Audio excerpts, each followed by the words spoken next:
SNX Marathi, Siddheshwar news express, सत्यासाठी SNX सोबत. मंद्रुप पंचायत समिती गणातील निकालानंतर आता राजकीय चर्चेचा सूर अधिक तीव्र झाला आहे.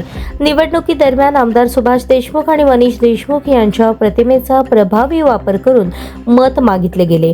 विकासाच्या नावाने आणि नेतृत्वाच्या छायेखाली विजय मिळवला गेला. मात्र विजयानंतर अचानक बदललेली भाषा आणि नव्या नेत्यांकडे झुकलेली भूमिका पाहता गाव पातळीवर चर्चा सुरू झाली आहे. हा देखल्या देवाला दंडवत हा प्रकार तर नाही ना? सभापती पदाच्या राजकारणात स्थान मिळवण्यासाठी सुरू झालेली ही हालचाल ही निष्ठेची भूमिका आहे की राजकीय चाटुगिरीचा भाग, असा सवाल कार्यकर्त्यांमधून उपस्थित होत आहे.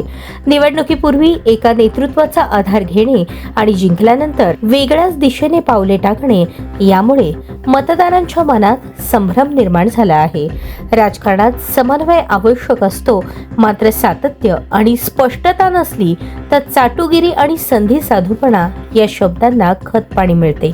आता मंद्रुप गणातील जनतेसमोर एकच प्रश्न आहे, विजय हा विकासासाठी होता की पुढील पदासाठी?